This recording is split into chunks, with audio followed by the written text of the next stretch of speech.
নাম জিকরগাছা। লোকাল বাসে আসি, যারা গিয়েছেন তারা জীবনে বেনাপোল বর্ডারের আগে জিকরগাছা।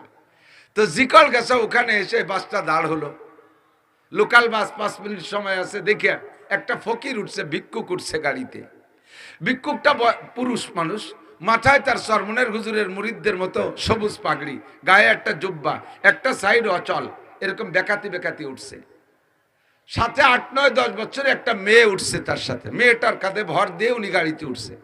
উইটা একটা বিকট শব্দ আওয়াজ দিছে গাড়ির ভিতরে, আ আ করে একটা শব্দ দিছে। এমন শব্দ কেউ কোনোদিন শুনিনি। তার এই বেঢঙ্গা শব্দ শুনে আমরা সকলে তার মুখের দিকে তাকাইলাম। মুখের দিকে সকলেরই নজর করছে, দেখি মুখের মধ্যে জিহ্বা নাই। কি নাই? জিহ্বা নাই। জিহ্বা না থাকলে তো কথা বলা যাবে না। ও শুধু হা হা করে শব্দ দিচ্ছে। তার মনের যে চাহিদা, তার যে অভাব, সে অভাবটা বর্ণনা দেওয়ার জন্য তার সাথে মেয়েটি পাশে দাঁড়িয়ে বলতেছে, বাপ ও ভাইয়েরা, আপনারা যারা গাড়িতে আছেন, এই যিনি আওয়াজ দিচ্ছেন উনি আমার আব্বা, আমি ওনার মেয়ে, আমরা 7টি বোন, আমরা বড় অসহায়। আমার আব্বাজি ট্রাকের ড্রাইভার ছিলেন। ট্রাক অ্যাক্সিডেন্ট করে আমার আব্বার একটা সাইড বাতিল হয়ে গেছে। দাঁতে দাঁতে চাপা লাইগা আমার আব্বার জিহ্বার অর্ধেক কেটে পড়ে গিয়েছিল, বাকি অংশে ক্যান্সার হলো। ডাক্তাররা আমার আব্বার জিহ্বাটা ফেলে দিছে। আমার আব্বার মুখে জিহ্বা নাই। আমার আব্বা ব্যবসাও করতে পারে না, অঙ্গহানি হওয়ার কারণে আমার আব্বা কোনো কামও করতে পারে না। আমরা 7টি বোন, একটা বোনেরও বিয়ে হয় নাই। আমরা বড় অসহায়, আমাদের একটু সাহায্য করেন। আমার মনে হয় আমার যেমন মনের মধ্যে দাগ কাটছে, গাড়ির ভিতরে যত মানুষ ছিল সব মানুষ চোখের থেকে পানি ছেড়ে দিছে, সকলে কাঁদতেছে।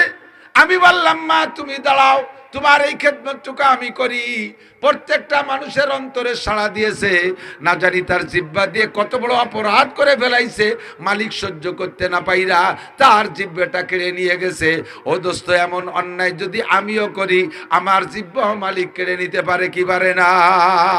আল্লাহ পাক বলেন, আলাম নাজআল্লাহু আইনাইন ওয়া লিসানান ওয়া শাফাতাইন।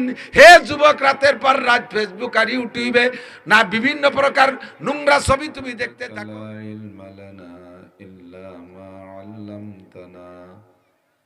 ইন্নাকা আনতাল আলিমুল হাকীম।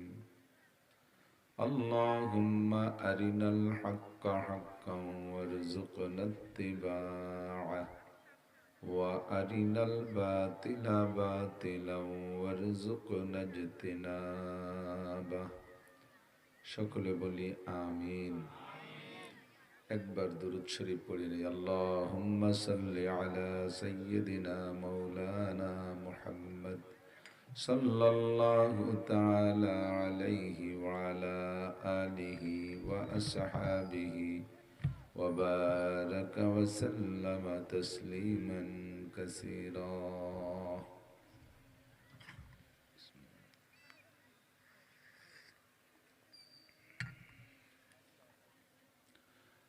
রণচাপ খাদেমুল কুরআন যুব সংঘের উদ্যোগে হাজীপুর কুলাউড়া মৌলভীবাজার সিলেটের উদ্যোগে আয়োজিত 10ম তাফসিরুল কুরআন মাহফিলের সম্মানিত সভাপতি দাওয়াতি উলামায়ে কেরাম, এই অঞ্চলের অনেক অনেক উলামায়ে কেরাম, আইম্মায়ে মাসাজিদ, প্রাণপ্রিয় দেশবাসী, অত্যন্ত দামি মাসের দামি সময় শাবান মাস চলতেছে। পিছনে আর একটা দামি মাস চলে গেছে, রজব মাস। সামনে আসতেছে আর মাত্র কয়েকদিন পরে সাইয়্যিদুশ শুহুর, সমস্ত মাসের নেতা মাস রমজান মাস। এরপরে আরো 3 মাস, আরবি বছরের শেষ 3 মাস শাওয়াল, জিলকদ, জিলহজ, আশহুরুল হজ, হজ উপলক্ষে 3 মাস। এরপরে আর একটা মাস, আরবি নববর্ষের প্রথম মাস মুহররম মাস। এ মাসটাও দামি। পরপর 7টি দামি মাসের দ্বিতীয় মাস শাবান মাস। আর মাত্র আগামীকালকের পরেই আসতেছে শুক্রবারে লাইলাতুল বারাত। আহলে সুন্নাত ওয়াল জামাতের আকীদা অনুযায়ী আমাদের 4 মাযহাবের ইমামরা একমত, রাতটা বড় দামি রাত, অত্যন্ত গুরুত্বপূর্ণ রাত। এ রাত্রে ইবাদত সংক্রান্ত হাদিসের মধ্যে যথেষ্ট প্রমাণ আসছে। যদিও একদল আমাদেরকে বাধা দেয়, আমরা সেই বাধাগ্রস্ত হব না ইনশাআল্লাহ। আমরা সে রাত্রে ইবাদত করব। অল্প সময়ের ভিতরে আমার সময়টা রাস্তায় চলে যায়। গত রাত্রে ফরিদপুরে 2টা মাহফিল করে বাড়ি গিয়েছি। বাড়ির থেকে সকালে আসছি ঢাকায়, ঢাকার থেকে সিলেট, সিলেট থেকে এ পর্যন্ত কত পথ আপনারাই ভালো জানেন। আমি তো এ পাশের লোকেশন জানি না, যাদের মাধ্যমে দাওয়াত রাখছি। এত ডিস্টেন্সে 2-3টে মাহফিল করলে সময় দেওয়া কঠিন হয়ে যায়। অল্পক্ষণের ভিতরে যতটুকু সম্ভব কোরআনে কারীম আল্লাহ পাক রব্বুল আলামিন আমাদের মানব জাতির সংবিধান হিসেবে পাঠিয়েছে। শুধু রমজানে তিলাওয়াত করব, মাঝে মাঝে বিপদে পড়ে গেলে মান্নত করব যে আল্লাহ তুমি আমাকে বিপদ থেকে উদ্ধার করে 1 খতম কোরআন শরীফ পড়ে দেব। এই জন্যই কোরআন শরীফ নাজিল হয় নাই। কোরআনে কারীমকে আল্লাহ পাক নিজেই বলেছেন হুদাল্লিন নাস ওয়া বায়্যিনাতিম মিনাল হুদা ওয়াল ফুরকান, গোটা মানব জাতির হিদায়াতের জন্য এবং হক ও বাতিলের পার্থক্য করার জন্য একটা কষ্টি পাথর হিসেবে পাঠিয়েছেন কোরআন শরীফ, যা শুরু থেকে শেষ পর্যন্ত কখনো সন্দেহের কোনো অবকাশ নেই। আজ 1500 বছর যাবৎ কোরআনের শত্রুর অভাব নাই। বর্তমান শিক্ষা দীক্ষা প্রযুক্তির সর্বশীর্ষ পর্যায়ে আছে। অমুসলমানদের সারা জীবনে নিজেদের জাগতিক উন্নতির পাশাপাশি মুসলিম নিধন এবং কোরআন নিধনের আন্দোলনটা তারা সর্বভাবেই চালিয়ে যাচ্ছে।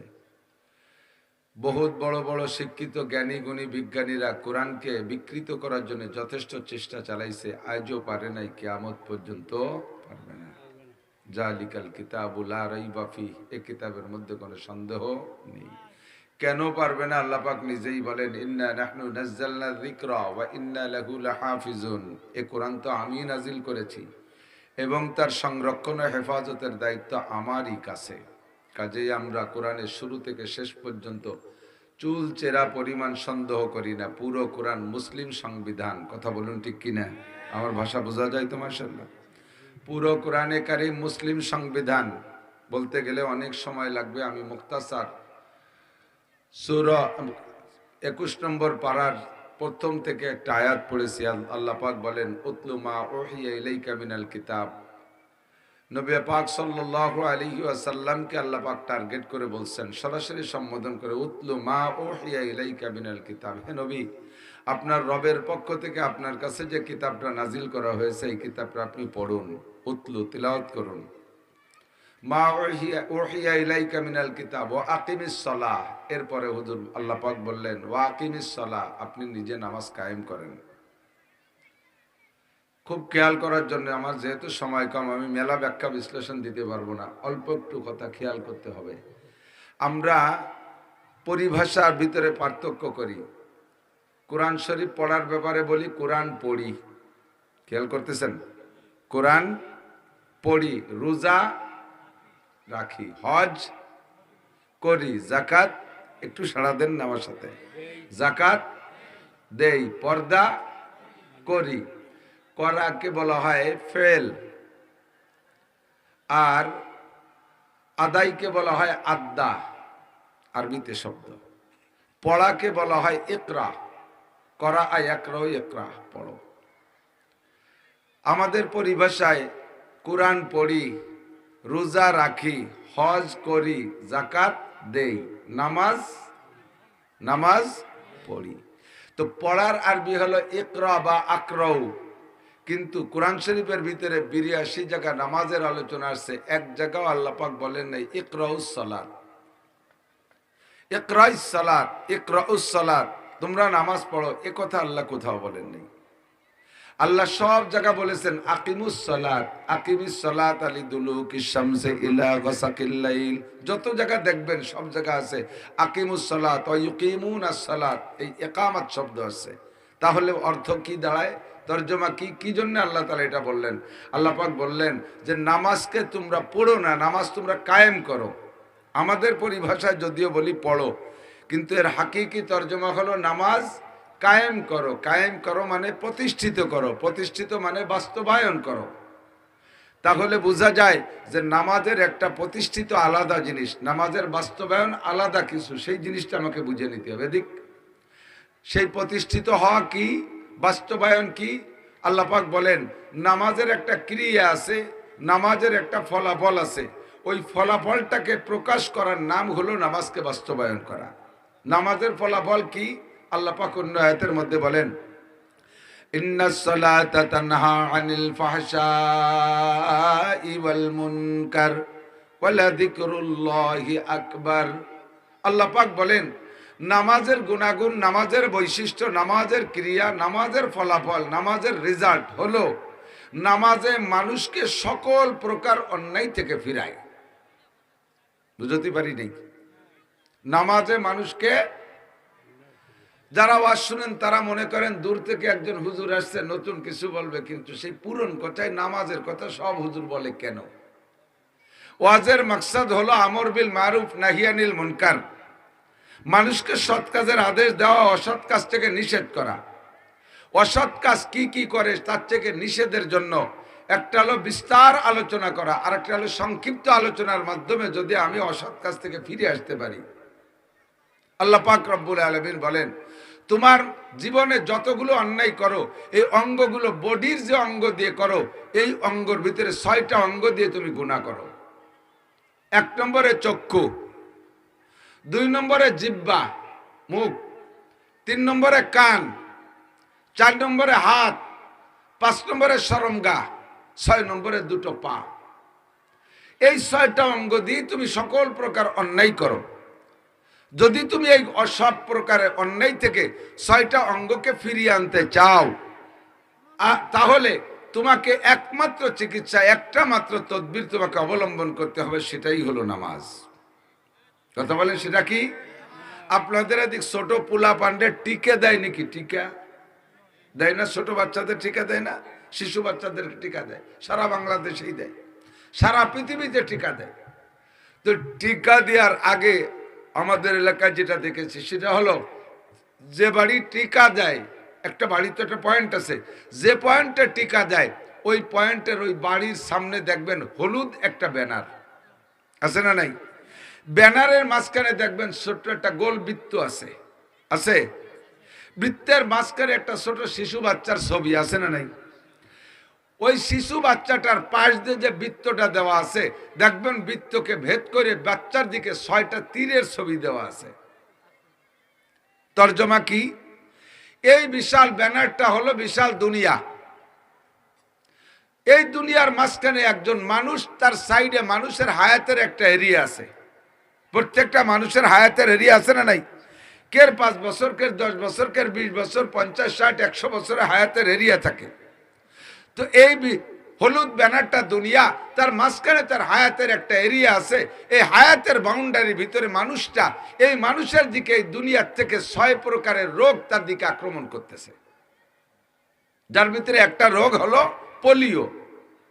পোলিওগ্রস্ত রোগী দেখছেন কিনা জানি না, অনেক বাড়ি দেখবেন পড়ে আছে। বাচ্চাটা হয়তো অনেকে কানে শুনে কথা বলতে পারে না, বোঝে সবকিছু বলতে পারে না, হাত পা নাড়াইতে পারে না, ধীরে ধীরে শুকিয়ে যায়। এমন মারাত্মক মরণ ব্যাধি আছে 6টা।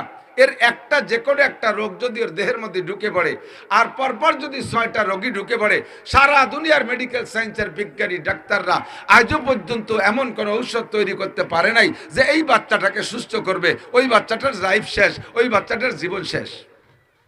কাজেই মেডিকেল সায়েন্সের বিজ্ঞানী ডাক্তাররা গবেষণা করে একটা টিকা তৈরি করেছে, যেই টিকাটা দিয়ে দিলে 6 দিক থেকে 6 প্রকারের রোগ ওই বাচ্চার মধ্যে ঢুকতে পারবে না। আমার আপনার এই গোটা দুনিয়ার ভিতরে হায়াতের একটা বাউন্ডারি আছে, হায়াতের একটা বাউন্ডারি আছে। বাউন্ডারির ভিতরে আমি আছি, আমাকে এই বাউন্ডারি ভেদ করে আমার দিকে 6 প্রকারের রোগ ঢুকতেছে। ব্যক্তিগত জীবনের রোগ, পারিবারিক জীবনের রোগ, সামাজিক জীবনের রোগ, অর্থনৈতিক জীবনের রোগ, রাজনৈতিক জীবনের রোগ, আন্তর্জাতিক জীবনের রোগ। 6টা দিক থেকে আমার দিকে হাজার হাজার রোগে আক্রমণ করতেছে। আমার হায়াতের বাউন্ডারি ভেদ করে আমার মধ্যে ঢুকার চেষ্টা করতেছে। দুনিয়ার সিস্টেম এটাই। এই 6টা রোগ 6 দিক থেকে 600, 6,000, 6 লক্ষ, 6 কোটি যার জীবাণু আমার দেহের দিকে আসার আক্রমণ করতেছে। এর থেকে বাঁচার, এই রোগগুলো যদি একবার ঢুকে পড়ে তাহলে তার থেকে বাঁচা বড় কঠিন। একজন মানুষের যদি জিনা করার স্বভাব হয়ে যায়, ফার্সিতে বলে জাবাল গর্দাদ, জিবিল্লাত না গর্দাদ। আপনারা সিলেটি মানুষ, আপনাদের দেশে অনেক পাহাড়, আমার এলাকায় কোনো পাহাড় পর্বত নাই। যদি আমি গোপালগঞ্জ গিয়ে বলি আমি গতকাল সিলেট গিয়েছিলাম, ওখান থেকে একটা পাহাড় আমি নদীতে ভাসায় দিয়ে আসি, আর ওই পাহাড়টা নদীতে ভাসতে ভাসতে মধুমতি নদী দিয়া আমাদের গ্রামের কাছে চলে আসছে, এ কথা বিশ্বাস করলে করা যেতে পারে।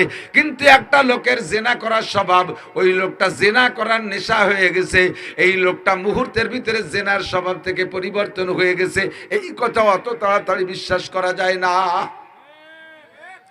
একটা লোকের সুদ খাওয়ার অভ্যাস, সুদি অভ্যাস এমন হয়ে গেছে, এখন সে ব্যবসার টাকায় তৃপ্তি পায় না, সুদ খাইতে খাইতে সুদের অভ্যাস হয়ে গেছে। এই লোকটা একটা দুইটা তিনটা চিল্লা তবলিগে দিয়া সুদের অভ্যাস থেকে পরিবর্তন হয়ে গেছে, ফিরে আসছে, এই কথা অত তাড়াতাড়ি বিশ্বাস করা যায় না। পাহাড় চলে গেছে বিশ্বাস করা যায়, স্বভাব পাল্টে গেছে বিশ্বাস করা যায় না। আমার আপনার ভিতরে 6 দিক দিয়ে চরিত্রের মধ্যে 6 প্রকার রোগ ঢোকার চেষ্টা করে। আল্লাহ পাক বলেন এই 6 প্রকারের রোগ যদি একবার ঢুকে যায় তোমার মধ্যে, তাহলে সেখান থেকে তোমার বেরিয়ে আসা কঠিন হবে। কাজেই তুমি শুরুতে একটা টিকা লাগায় নাও, ওই টিকাটা লাগাইলে সব রোগ থেকে তোমাকে বাঁচাবে। ওই টিকাটার নাম হলো নামাজ। টিকার নাম কি? এজন্য আল্লাহ বলেন ইন্নাস সালাতা তানহা আনিল ফাহশাই ওয়াল মুনকার, নামাজে নামাজিকে সকল প্রকার অন্যায় থেকে ফিরায়। অনেকে বলবেন নামাজের কথা বললে দেখবেন আপনাদের এলাকা আছে, সারা বাংলাদেশ, সারা দুনিয়ায় আছে কিছু কিছু মানুষের স্বভাব, ভাই তুমি একটু নামাজ পড়া শুরু করো, বলে যে কিছু অন্যায় আকাম কুকাম আছে, এর থেকে ভালো হইয়ে একবারে পড়বো, আমি একবারে ভালো হইয়া এরপরে নামাজ পড়া শুরু করব। এ কথাটা কেমন কথা? একজন লোক বেডে অসুস্থ মারাত্মক রোগী, জান যায় যায় ভাব, অসুস্থ মারাত্মক ভাবে রুগ্ন, এই লোকটারে যদি বলা হয় ভাই তুমি এইভাবে বিছানায় শুয়ে শুয়ে কাতরাচ্ছ, একটু ডাক্তারের কাছে যেতে পারো না? লোকটা জবাব দেয় একটু সুস্থ হয়ে নেই তারপরে ডাক্তারের কাছে যাব। বোঝেন নাই কথা? অসুস্থ রোগী বিছানায় শুয়ে কাতরায়, তারে বলি ভাই একটু ডাক্তারের কাছে যাও, ঔষধ খাও, ওকে একটু সুস্থ হয়ে নেই তারপরে পরে ডাক্তারের কাছে যাব। তো সুস্থ হওয়ার পরে ডাক্তারের কাছে যাওয়ার কথাটাও যেমন আমি ভালো হয়ে নামাজ পড়বো, সে কথাটাও তেমন। তুমি সুস্থ হওয়ার পরে ডাক্তারের কাছে কেন যাবা? তুমি ভালো হওয়ার পরে তো ভালো হয়েই গেলে, তারপরে তোমার নামাজের প্রশ্ন না। আল্লাহ পাক বলেন তোমাকে সুস্থ করতে যেমন ডাক্তারের কাছে যাওয়া লাগবে, তোমার চারিত্রিক রোগ 6 দিক দিয়ে যে রোগ আসার সম্ভাবনা আছে, এখান থেকে তোমাকে বেরিয়ে আসার জন্য একটা চিকিৎসা লাগবে, ওই চিকিৎসার নাম হলো নামাজ। ইন্নাস সালাতা তানহা, এবার এই নামাজে আমার ওই 6টা অঙ্গরে হেফাজত করে। খেয়াল করছেন? মনে আছে কয় অঙ্গ দিয়ে আমি অন্যায় করি? 6টা অঙ্গ দিয়ে অন্যায় করি। 1 নম্বরে চক্ষু দিয়ে আমি অন্যায় করি। আবার আমি নামাজও পড়ি। আমি নামাজ, চক্ষুকে যদি ভালো করতে হয়, চোখে যদি কন্ট্রোল করতে হয়, তাহলে আমাকে নামাজের মাধ্যমে কন্ট্রোল করতে হবে। জবানকে যদি কন্ট্রোল করতে হয়, হারাম খাবো না, হারাম কথা বলবো না, মদ গাঁজা বা ফেন্সিডিল খাবো না, হিরোইন ভাং বিড়ি সিগারেট হুক্কা খাবো না, সুদের টাকা খাবো না, ঘুষের টাকা খাবো না, চোরা টাকা খাবো না, আর ডাকাতি করা টাকা খাবো না, জাতির হক মেরে খাওয়া টাকা আমি খাবো না, এই টাকা জিব্বায় দেব না। এই তদ্বির জিব্বাকে যদি কন্ট্রোল করতে হয়, তাহলে আপনাকে নিয়মতান্ত্রিক ভাবে নামাজ পড়তে হবে। নামাজেই আপনার জিব্বাকে কন্ট্রোল করতে হবে। এরপরে আপনার কানে শুধু গান শুনতে চায়, কানে বাজে কথা শুনতে চায়, কানে বাউল গান শুনতে চায়, মমতাজ মনির খান আলমগীরের গান শুনতে মনে চায়, বিভিন্ন কণ্ঠশিল্পীর গান কানে ভালো লাগে। এই কানকে আপনি সেখান থেকে ফিরিয়ে আনতে হলে অন্য কোনো তদবিরি কাম হবে না, একটা মাত্র টিকা, তার নাম হলো নামাজ। কে বলেছেন? আল্লাহ মাঝে মাঝে মিথ্যে কথা কয়? কথা বলেন। আমি আপনাদের থেকে অনেক দূরে, আমার ভাষা বুঝতে পারতেছি না, আমি জানি না, একটু সাড়া না দিলে আমার মনে হয় যেন আপনারা কিচ্ছু বুঝতেছেন না। বোঝা যায়? কানের মালিক কে? চোখের মালিক কে? জিহ্বার মালিক কে? আমি আমার অঙ্গকে যদি আমার ইচ্ছা মতো ব্যবহার করি, রব চাহি জিন্দেগি বাদ দিয়ে যদি মন চাহি ভাবে আমার অঙ্গকে ব্যবহার করি, অঙ্গের মালিক আমার এই অঙ্গকে অচল করে দিতে পারে কি পারে না? আমি একবার আমাদের ওই এলাকায়, সাতক্ষীরের নাম শুনেছেন না? সাতক্ষীরা জেলা একেবারে শেষ প্রান্তে, সুন্দরবনের কোণা, ওখানে মাহফিলে গিয়েছি। আসার পথে একটা জায়গার নাম জিকরগাছা। লোকাল বাসে আসি, যারা গিয়েছেন তারা জীবনে বেনাপোল বর্ডারের আগে জিকরগাছা। তো জিকরগাছা ওখানে এসে বাসটা দাঁড় হলো। লোকাল বাস 5 মিনিট সময় আছে, দেখে একটা ফকির উঠছে, ভিক্ষুক উঠছে গাড়িতে। ভিক্ষুকটা পুরুষ মানুষ, মাথায় তার সরমনের হুজুরের মুরিদদের মতো সবুজ পাগড়ি, গায়ে একটা জুব্বা, একটা সাইড অচল, এরকম বেকাতি বেকাতি উঠছে।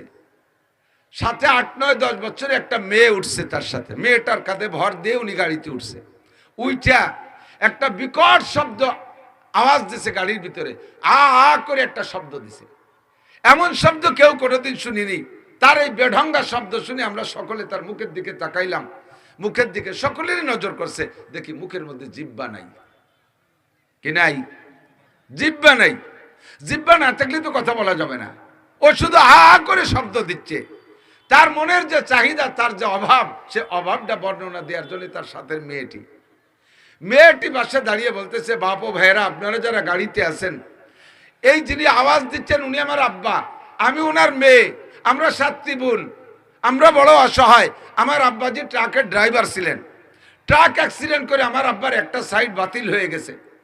দাঁতে দাঁতে চাপা লাইগা আমার আব্বার জিহ্বার অর্ধেক কেটে পড়ে গিয়েছিল, বাকি অংশে ক্যান্সার হলো।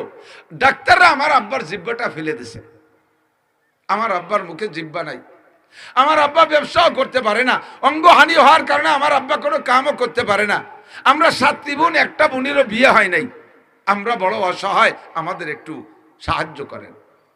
আমার মনে হয় আমার যেমন মনের মধ্যে দাগ কাটছে, গাড়ির ভিতরে যত মানুষ ছিল সব মানুষ চোখের থেকে পানি ছেড়ে দিছে, সকলে কাঁদতেছে। আমি বললাম, মা তুমি দাঁড়াও, তোমার এই খেদমতটুকু আমি করি। প্রত্যেকটা মানুষের অন্তরে সাড়া দিয়েছে। না জানি তার জিহ্বা দিয়ে কত বড় অপরাধ করে ফেলাইছে, মালিক সহ্য করতে না পাইরা তার জিহ্বাটা কেড়ে নিয়ে গেছে। ও দোস্ত, এমন অন্যায় যদি আমিও করি, আমার জিহ্বা মালিক কেড়ে নিতে পারে কি পারে না? আল্লাহ পাক বলেন, আলাম নাজআল লাহু আইনাইন ওয়া লিসানান ওয়া শাফাতাইন। হে যুবক, রাতের পর রাত ফেসবুক আর ইউটিউবে না বিভিন্ন প্রকার নোংরা ছবি তুমি দেখতে থাকো, টেলিভিশন চালাই যা দেশ বিদেশের ব্লু ফিল্মে উলাঙ্গা ছবি দেখতে থাকো, জিনা ব্যভিচারের ছবি দেখো। এই চোখের মালিক কি তুমি না তোমার আল্লাহ? চোখ দুটো তোমার আব্বা দেয় নাই, চোখ দুটো তোমার মা দেয় নাই, চক্ষু দুটো তুমি বানাও নাই। আল্লাহ পাক বলেন, আলাম নাজআল লাহু আইনাইন। তোর চোখকে আমি দেই নাই, চোখে তোর ইচ্ছা মতো ব্যবহার করবি। মরার 20 বছর আগে আমি তার চোখের পাওয়ার শেষ করে দেব। বাথরুমের দরজা খুঁজে পাবি না, বিছানায় পেশাব পায়খানা করবি, রাস্তা দিয়ে হেঁটে চলে বেড়াইতে পারবি না, নিজের সন্তানের মুখ দেখতে পারবি না, স্ত্রীর চেহারা দেখতে পারবি না। আমি আল্লাহ তোর চোখের পাওয়ার সলব করে নিয়ে যেতে পারি। 2 নম্বরে ওয়ালিসানা ওয়া শাফাতাইন। তোর জিহ্বা ঠোঁট দিয়ে কথা বলিস, তোর জিহ্বা ঠোঁট তোর আব্বা মা দেয় নাই, তোর কোনো রাজনৈতিক নেতা নেত্রী দেয় নাই। এটা তোর কষ্টে অর্জিত পয়সা দিয়ে কামাই করা না, কিনা জিনিস না। এই জিহ্বা ঠোঁট আমি আল্লাহ দিয়েছি। জিহ্বা ঠোঁটের সাথে যদি অসৎ ব্যবহার করিস, আমি আল্লাহ পাক তোর জিহ্বা ঠোঁটের পাওয়ার সলব করে নিয়ে যেতে পারি। মরার 10 বছর আগে প্যারালাইজ করে দেব, শুধু নালাবি আর কাঁদবি, একটা কথাও বলতে পারবি না। এরকম প্যারালাইসিসের রোগী আপনাদের চোখে যদি একটা আছে না নাই? কথা বলেন, আছে না নাই? ও দোস্ত, জিহ্বার মালিক আমার আল্লাহ। জিহ্বার কাছে আল্লাহর দাবি, যা এইটা আমাকে পূরণ করতে হবে, নইলে মালিক আমার জিহ্বার ক্ষমতা শেষ করে দিতে পারে। নবী পাক বলেন, মাইয়াজমাল্লি মা বাইনা লাহিয়াইহি ওয়া মা বাইনা রিজলাইহি আজমাল্লাহুল জান্নাহ। আমার প্রাণপ্রিয় যুবক যুবতী ভাই ও বন্ধুরা, আমার মা ও বোনেরা, কান খাড়া করে শুনবেন। আল্লাহর নবী বলেন, তুমি যদি 2টি অঙ্গরে কন্ট্রোল করতে পারো, একটু বলি কয়টা? বলেন না কয়টা? মাত্র 2টি অঙ্গকে যদি তুমি কন্ট্রোল করতে পারো, আজমাল্লাহুল জান্নাহ। নবী পাক বলেন, আমি তোমার জান্নাতের জামিন হইয়া গেলাম। বাংলাদেশের প্রধানমন্ত্রী তৎকালীন যিনি থাকেন, সমকালীন যিনি থাকেন, প্রধানমন্ত্রী যদি কোনো যুবকের চাকরির দায়িত্ব নেয়, তাহলে ওই যুবকের চাকরি মিস হওয়ার সম্ভাবনা থাকে না। কতক্ষণ? আমাদের বিগত যে প্রধানমন্ত্রী গোপালগঞ্জের নেত্রী শেখ হাসিনা ছিলেন, উনি মাঝে মাঝে বাড়ি যাইতেন, যাওয়ার সময় তো যাওয়ার সামনে যাইতেন। একবার বাড়ি যায়, ওনার কৌতূহল জাগলো, হেলিকপ্টারে চড়ি, বিমানে চড়ি, সব দামি দামি পরিবহনে চড়লাম, ভ্যানে তো কোনোদিন উঠলাম না। এদিক ভ্যান আছে নাকি? ভ্যান আছে না? ভ্যান যাত্রীবাহী ভ্যানে তো কখনো উঠলাম না, ওনার শখ জাগছে একটু ভ্যানে উঠবে। ইতিমধ্যে দেখে এক যুবক ভ্যান চালায় যায়, যুবকের কপাল খুইলা গেছে, যুবকরা উনি নিজেই ডাক দিয়েছে, হ্যাঁ এদিকে তো আমার একটু ভ্যানে উঠা। যুবকরা ডাইকে নিয়ে যুবকের ভ্যানে উনি একটু ঘুরলেন নিজের বাউন্ডারির ভিতর দিয়ে। এর 1 মাসের ভিতরে যুবকের বিমান বাহিনীতে চাকরি হয়ে গেছে। প্রধানমন্ত্রী যুবকের ভ্যানে উঠলে তার চাকরি হয়ে যায়, আর যদি তার চাকরির জিম্মাদারি নেয় তাহলে তার চাকরি মিস হওয়ার কোনো সম্ভাবনা থাকে না। ও দোস্ত, হাসরের মাঠে নবী পাক তোমার জান্নাতের জামিন হয়ে গেলেন মাত্র 2টি অঙ্গরে কন্ট্রোল করার কারণে। 1 নম্বরে জিহ্বা, 2 নম্বরে শরমগা। এই 2টি অঙ্গ শরীরের ভিতরে হাড্ডিবিহীন অঙ্গ। কতক্ষণ? সব অঙ্গের মধ্যে কম বেশ হাড় আছে। জিহ্বায় হাড় আছে নাকি?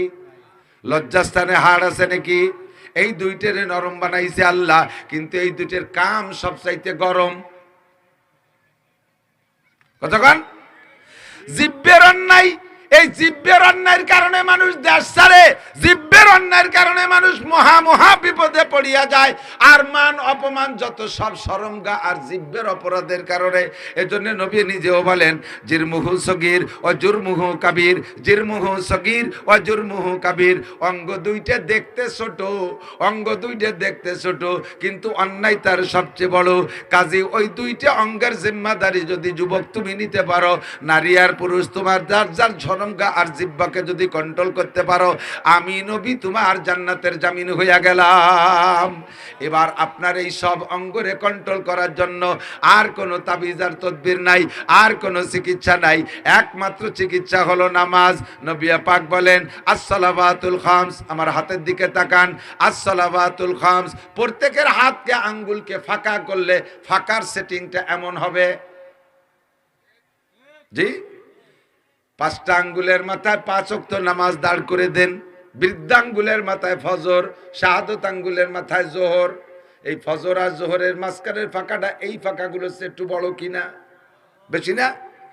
ফজরের নামাজ পড়েছো, আবার জোহরের নামাজ পড়েছো, মাঝখানে মাঝারি গ্যাপে যত সগীরা গুনাহ আছে সমস্ত সগীরা গুনাহ 2 নামাজে খেয়ে শেষ করে দেয়।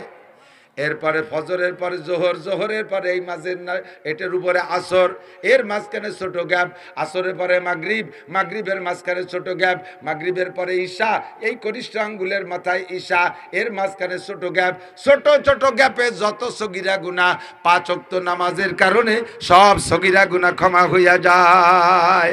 আল্লাহ পাক বলেন, ইন্নাস সালাতা তানহা আনিল ফাহশাই ওয়াল মুনকার ওয়া আকিমিস সালাতা তারাফাইন নাহারি ওয়া যুলাফাম মিনাল লাইল ইন্নাল হাসানাতি ইউযহিবনাস সাইয়্যাত ইন্নাল হাসানাতি ইউযহিবনাস সাইয়্যাত যালিকা যিকরা লিয-যাকিরিন। 5 ওয়াক্ত নামাজ যেই লোকটা দৈনন্দিন পড়ে, নামাজের ক্রিয়া হলো ওই লোকটার জীবনের সব গুনাহ ধ্বংস করে দেয়।